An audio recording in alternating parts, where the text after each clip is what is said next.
Okay, it's saying that I'm connected. Um, okay, the video's going, the audio's going, it's recording, and let's see. All right, well, greetings, guys. Welcome, welcome, welcome, welcome back to my African Center travel vlog right here on YouTube. My name is Akila, and you're tuned in to B.R.U.S.E Mission Travels. It's been a while since my last video, but I got a real treat for you guys today. I am talking with Momma Imahkus, Queen Momma Imahkus she's well known for her business, One Africa. It's a health resort spa in Elmina, Ghana. And so I met this beautiful soul a few years ago during actually before the Year of Return campaign that Ghana had in 2019. I met Momma Imahkus in 2018, and she should be coming in the room. And so we're interviewing her today, if we can get the technology right. Okay, I see her name. It says she's here, but I can't hear you.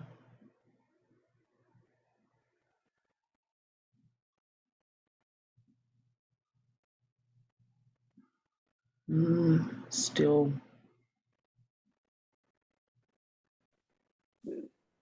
Boop. There you go. All right, I think we got it this time. Oh, great. Great, great, great. Okay. So I just want to say welcome to everybody. Welcome, welcome, welcome. You're tuned in to B.R.U.S.E Mission Travels. This is Akila, and I know it's been a while since my last video, but guys, I got a treat for you today. I have Queen Momma Imahkus. She's well known from her health resort spa in Elmina, Ghana, but she is a world traveler, and I will allow her to introduce herself here in a minute. I just want to say that I met Momma Imahkus in 2018, right before Ghana's Year of Return campaign. And I went back to Ghana after that, and I stayed little staycation in Ghana for about 5 months. And I stayed not too far from Momma Imahkus, like right up the road. So I was able to walk to her house a couple times and pick her brain. And she is definitely a pioneer in this expatriation, repatriation to Africa space. Yeah, so welcome, Momma Imahkus. Yeah, thank you. It took us a while to get this together. I know, but it's okay. We got it done. Yeah, I made sure I stayed in the house today. Well, thank you. Once I hit the street, I mean. I know. I want to be like you when I grow up. You are a traveler, honey. Yeah, but it's good to see you again. Yes, absolutely. Always. You look beautiful as ever. Wonderful. Thank you very much. Just trying to hold my own. I understand. So, can you tell us a little bit about your personal expatriation journey and how that started? Well, I don't even know if I remember back that far. It's been so long ago. It was since 1987 is when I started coming to, I came to Africa for the first time, to Ghana. And after I got here, or got to Ghana and saw what Ghana was versus what they told us about Africa, I really was pissed off. I was like, if I could have found some white person out there, I'd have probably slapped the taste out of his mouth. For real. It was just that, Ghana was everything that I never thought it was. And I had traveled around to other countries. I had been backpacking through South America, through the Caribbean, but I never went to Africa. I always avoided Africa because of what we had been told, what media says. And then once I got here and saw that it wasn't all of that, and I've been trying to leave America for years, vacation.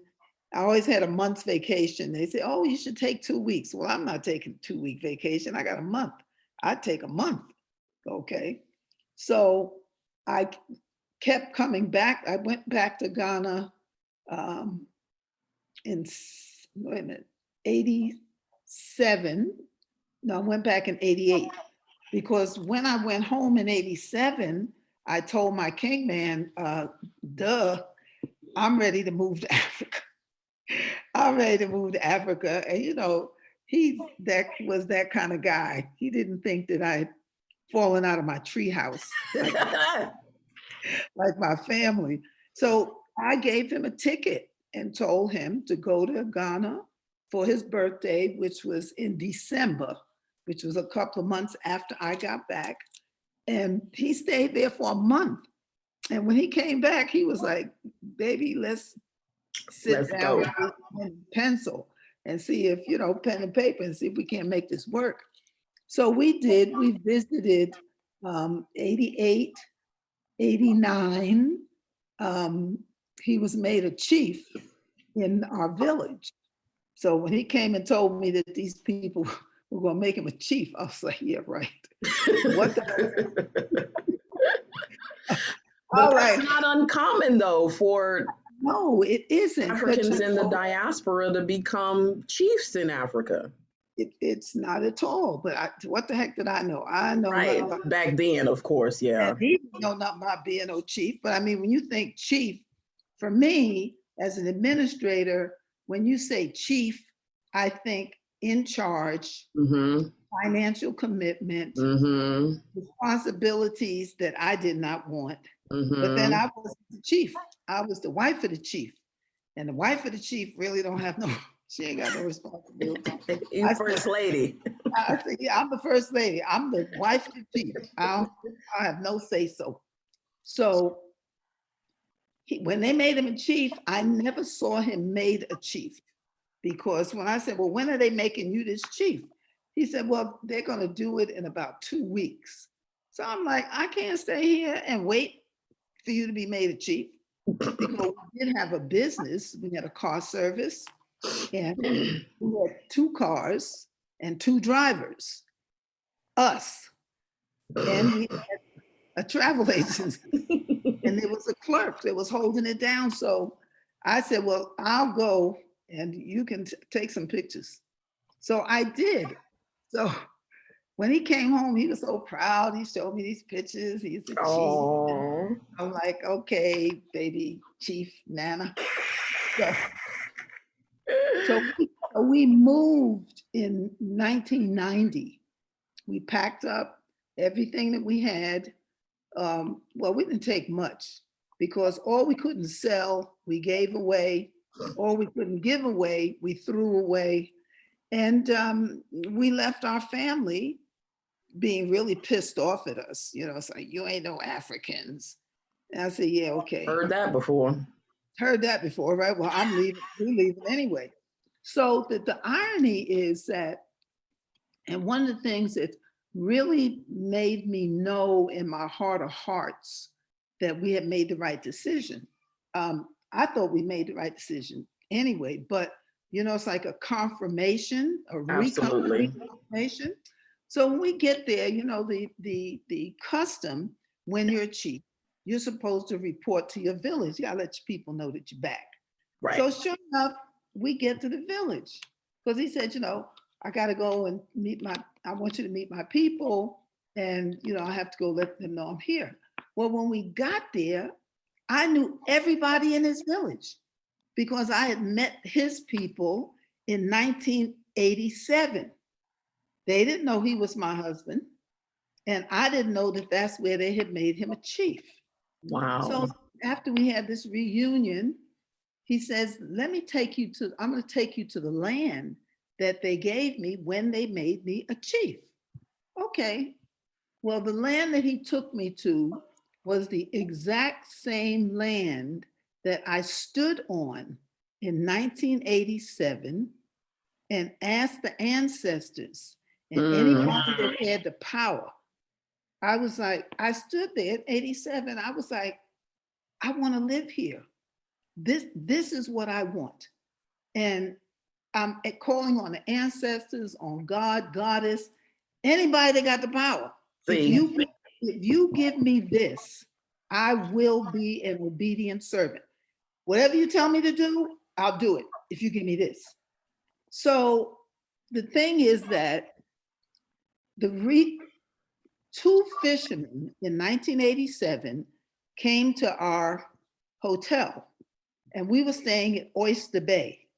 I was there with 16 other people.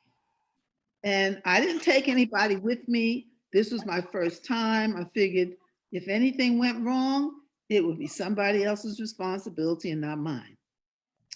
But two fishermen by the name of Matthew and John came to my hotel, and they had been providing us with fish. And he said, they asked me, said, would you like to visit our village? And I was like, yeah, why not? I ain't never been to Africa before, and I ain't never been to an African village. So I have nothing to lose. So myself and this other brother who happened to be awake at the same time, because I get up early in the morning, like I got a job. And we walked down to the village, but on the way to the village, we stopped at an abandoned house. And I thought, and when I met the caretaker, I was like, what is he caretaking? It's an empty building. Then we went next door to the next plot of land, and I stood there. You know, it was just like looking at that Elmina Castle dungeons in the distance. And I just felt like this is where I want to be.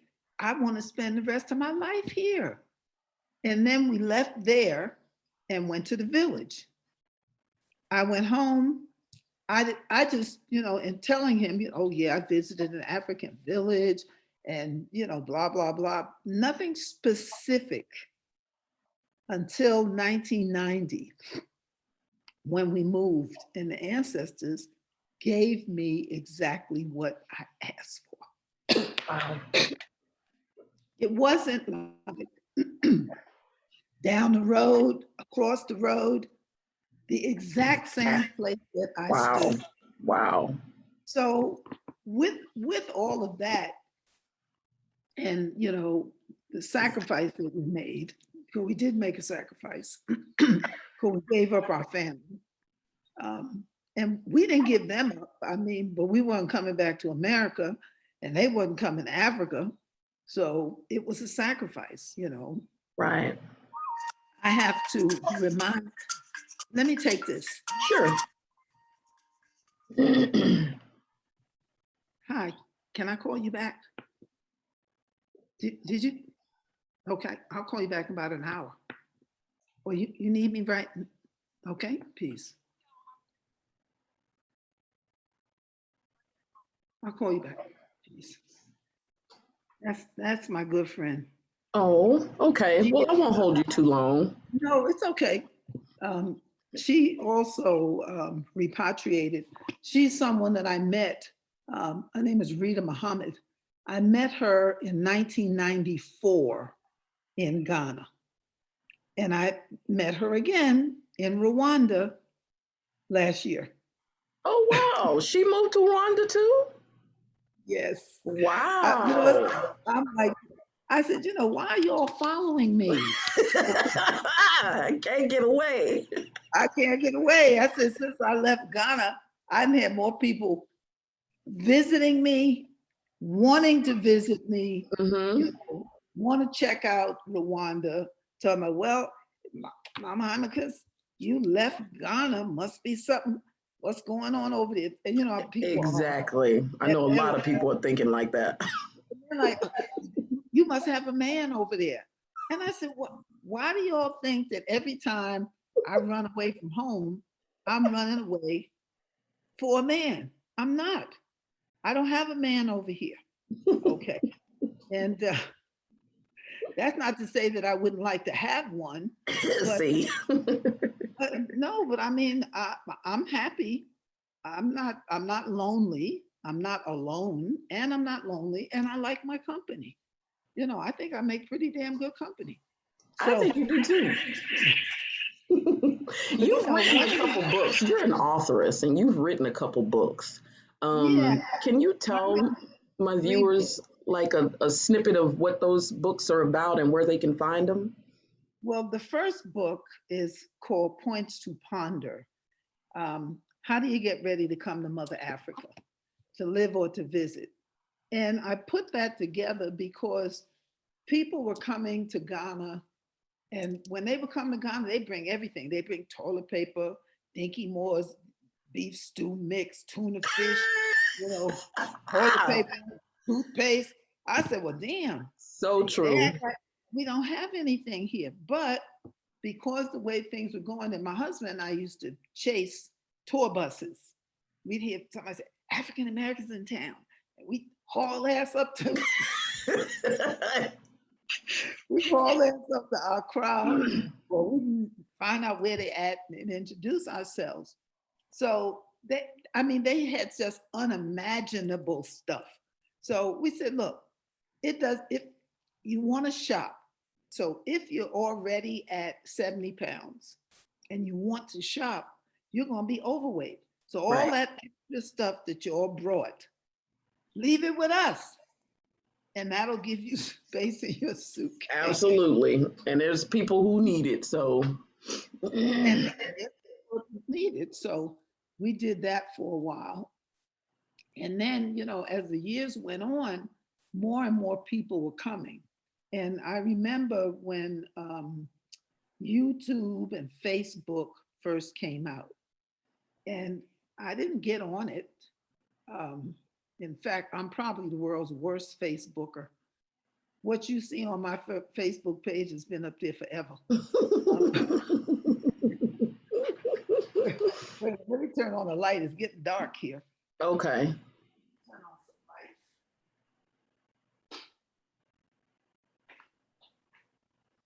And then your second book is Well, my second book is entitled, what's my second book? Oh, my second book is Returning Home Ain't Easy, but it sure. mhm. That's the one with you and Nana on the cover. Yeah, listen, they were trying to say, we need a picture for the cover. So I'm like, I'm the Queen Mother. See, So I, I laid back in that hammock, and, you know, he was trying to, you know, fix a scene. I said, wait a minute, this is my book. Okay. and I like that you had the little Queen of Four book too, Oh but yeah, beside I you. was That's I was studying Queen of Four too at the time. So and so that book really talks about the experiences of an African woman born in America who returns to the land of her ancestors with her mate, and what those challenges were, you know, and because mm, it was really a challenge. It was a challenge. And then the third book, I was going to write another book. And so I thought, well, let me interview some people. And then I thought about it. I said, oh, I'm not interviewing nobody. So what I did was get in touch with people to say, look, I'm writing another book. I want you to, in your own words, write about what your return has been about. You know, people are like, oh, but I'm not a writer. I say, yeah, but you can talk. So if you can talk, you can write. Okay. And so don't worry about grammar. If you want to say ain't, it's okay. If you want to say wanna, it's okay. I know how to spell those words too. You know, you spell wanna, W-A-N-N-A. Okay. And gonna, G-O-N-N-A. All right. right. So I gave people 40 pages. I said, in 40 pages, I want you to tell me in your own words what your experience has been back like. And so the name of the book is Ababio. Ababio really means he who was away and returned. I amended it to say he/she who Mm. was away and has returned, because he ain't come back here by himself. I was down with right. that too. And So, both of those books can be found on Amazon, right? well, Returning Home Ain't Easy can be found on Amazon. Okay. Ababio not. I had not put it on Amazon. And I've Okay. been thinking about doing it because it's really interesting, because it's other people's perspective, and not even their perspective, it's other people's experiences in the whole returning home process. We had one lady did a whole piece like she was a Nancy the Spider. Very, very interesting. Yes, she put herself in Nancy the Spider and the Fly, and they were in the ghetto, and the Okay. Fly said to the Spider, "Your ass ain't going to Africa. What you know about Africa? Where you gonna park your Cadillac?" Okay, so which was really very funny. And then another sister diary entry, and she told some hilarious stories.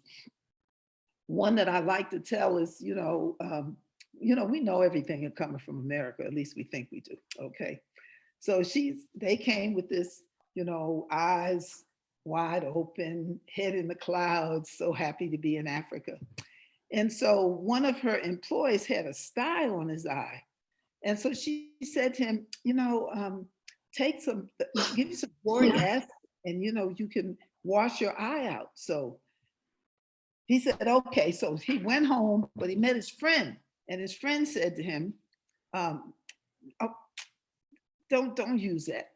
Now you know about lizard shit, right? The lizards. Lizard? Uh-huh. We call them homeowners. They all over the place. But there's a little white something at the end of their poop. Now that's Okay. so that's supposed to be medicinal. So sure enough, his friend told him to take that white piece and put it in his eye.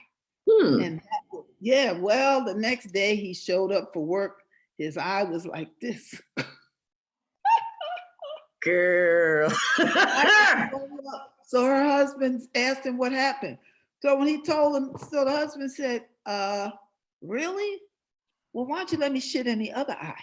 Okay.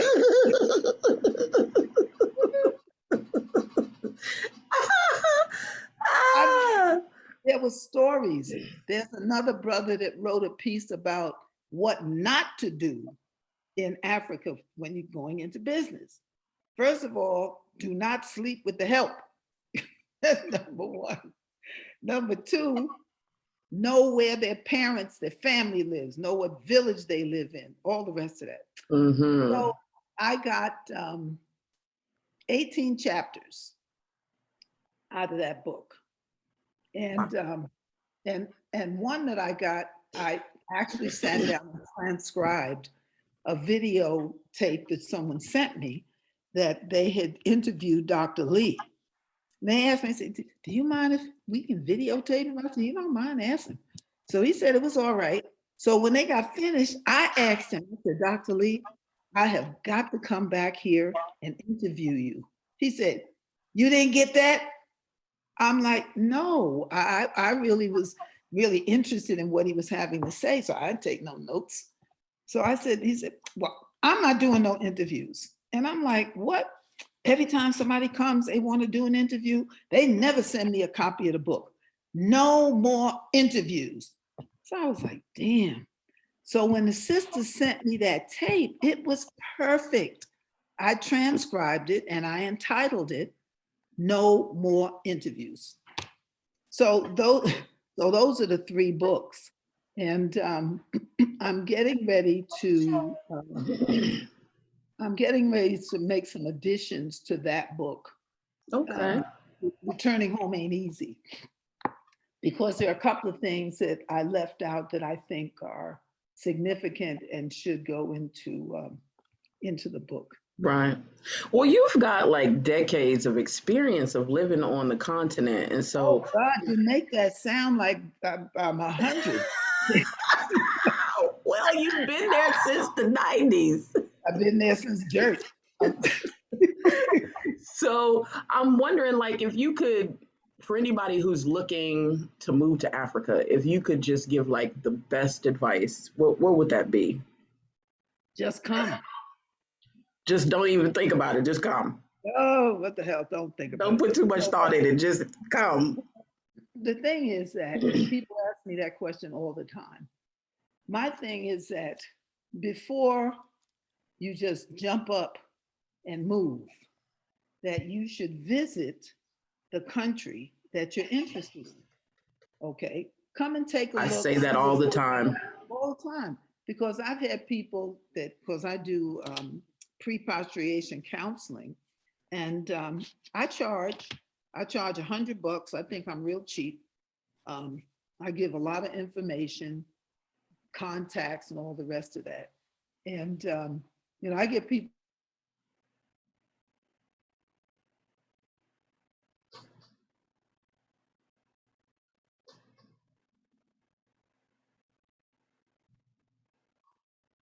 Uh-oh. Looks like we paused. Uh-oh. Oh. I hope she comes back. Oh. Mama Imahkus. Hello, hello, hello. Dang it. Yep, it just kicked her out.